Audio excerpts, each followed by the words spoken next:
What's up guys, it's Holy White Fang Games. Welcome to the first episode of Under the Radar, where we discuss games that I think are under the radar that could be either really good or really bad. As a disclaimer here, let me just say that this is my opinion. If the games aren't under the radar like I think that they are, then I can be wrong, I am human. But I do believe that the games that I will be picking are pretty much under the radar. Either they've fallen under the radar in the years, or they have just come out and were immediately under the radar because people thought they were going to be bad. So without further ado, I'm not going to keep you any longer. Let's hop right into this review of the first game. This has to be one of my favorite games from my childhood. Not only has it been covered in glorious, sensual nostalgia, but it's actually really fun. You might think that because it's based off a cartoon that it's bad, like most games in this genre. But this has got to be one amazing exception. Now, let's talk about the graphics. Now, as we all know, or at least we should all know, graphics should never define a game. However, sometimes it's the reason that games actually fall under the radar. They're just not aesthetically pleasing.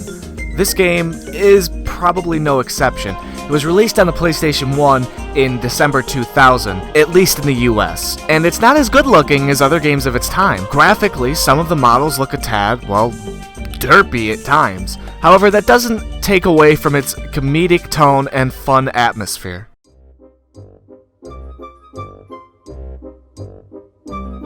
Now, hopping into the story is as follows.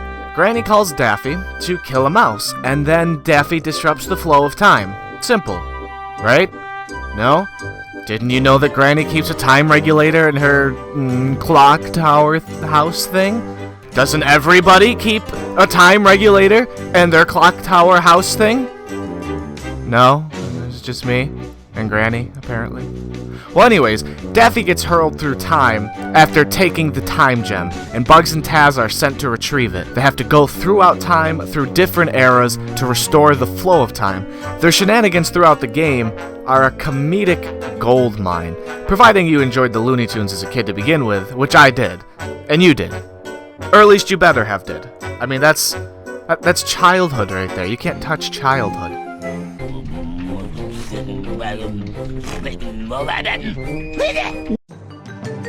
So soundtrack, man, it's really good. It has to be one of the best tracks that I've ever heard in a video game. Every track that they play fits every era, and you just feel for the time period that you're in. You actually can feel like you're there. And you just have to listen to this.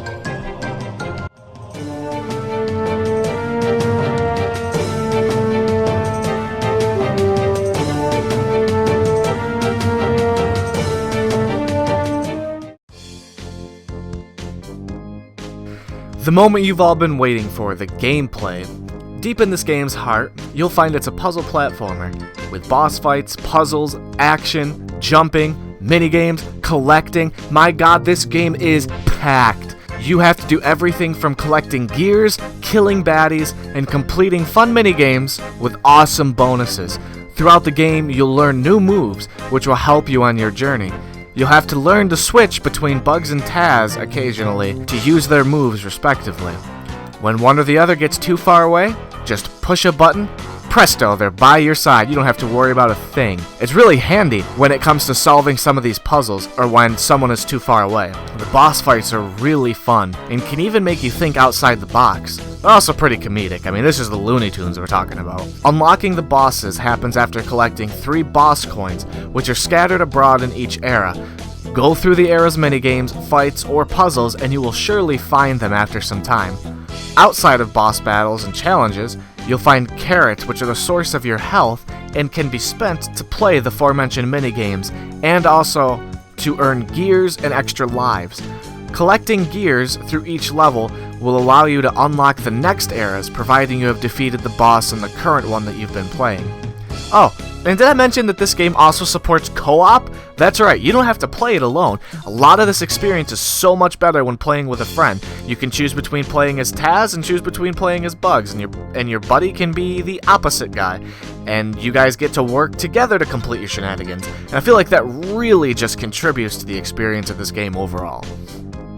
So I think that pretty much wraps everything up about this game. It's super enjoyable, minigames are great, the bosses are great, everything is just great. The soundtrack, man, that soundtrack is amazing. Don't be surprised if you hear the soundtrack used in future videos. Taking all of this into consideration, I say move this game out of the under the radar zone and let's put it into the playable zone. This game is definitely worth playing. Thank you so much for watching, guys. If you enjoyed the video, please go ahead and give it a thumbs up. Comment with suggestions for future under the radar videos, because as it stands right now, I don't have a game for next week, but I will find one if I have to. I'm gonna play a game every week and have a video every Friday. Thank you guys for watching. Be sure to follow on Facebook and Twitter. I'll keep you guys updated and, you know, maybe give you hints and stuff as to when the next video is going to come out or be about. All that good stuff. So thank you for watching, guys. I'm out.